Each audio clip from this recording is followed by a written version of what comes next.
Assalamualaikum warahmatullahi wabarakatuh. Salam sejahtera untuk kita semua. Semoga kita semua selalu dalam keadaan sehat walafiat. Selamat datang kembali pada minggu kedua atau pada sesi kedua atau pada inisiasi kedua dalam tutorial online mata kuliah hukum bisnis. Nah, pada inisiasi kedua ini kita akan mempelajari modul 2 pada buku materi pokok mata kuliah hukum bisnis. Nah, pada pertemuan ini kita akan mempelajari tentang hukum perjanjian dan asuransi. Diharapkan kepada seluruh mahasiswa itu dapat mendownload inisiasi yang telah disediakan dan harus menggunakan sumber utama dalam kegiatan ini dengan menggunakan modul hukum bisnis. Nah, dalam pembelajaran ini ada dua capaian yang diharapkan. Yang pertama itu capaian dalam pembelajaran ini, yaitu yang pertama diharapkan adalah mahasiswa itu dapat mampu memahami tentang hukum perjanjian dan asuransi dan memberikan pengetahuan mengenai dasar-dasar dari hubungan hukum yang timbul dalam kegiatan bisnis.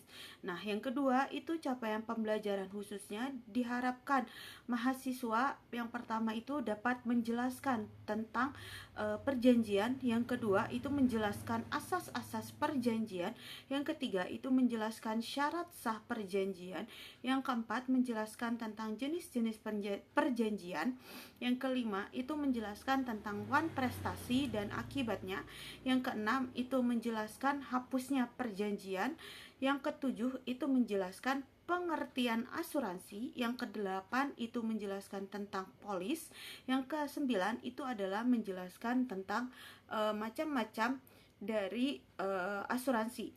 Nah, selanjutnya itu adalah sumber utama untuk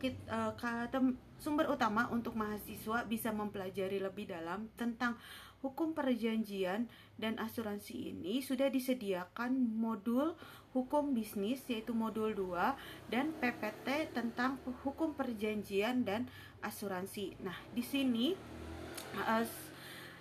saya akan sedikit memberikan gambaran atau sedikit memberikan penjelasan apa sih perjanjian itu. Jadi perjanjian itu adalah merupakan suatu perbuatan hukum antara dua pihak atau lebih yang saling mengikatkan dirinya untuk menimbulkan hak atau lebih yang saling mengikatkan dirinya untuk menimbulkan hak dan kewajiban.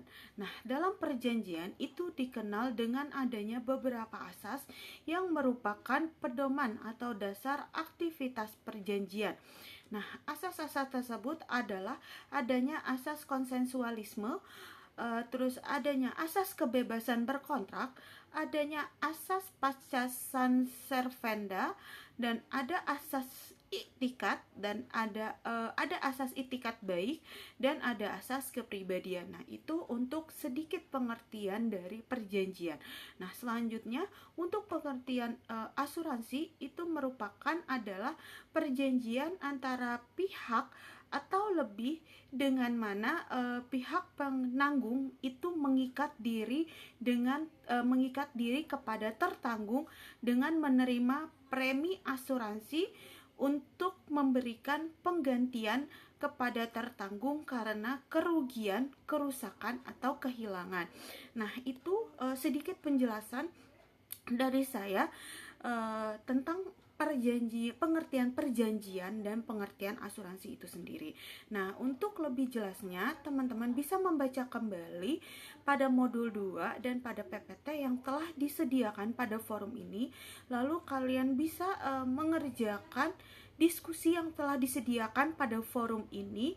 Dan juga teman-teman bisa bertanya apabila ada yang belum jelas dari materi ini. Dan juga teman-teman silahkan menjawab 5 pertanyaan yang tersedia dalam materi ini. Terima kasih untuk teman-teman semua. Kurang lebihnya dari saya mohon maaf. Wabillahi taufiq wal hidayah. Wassalamualaikum warahmatullahi wabarakatuh.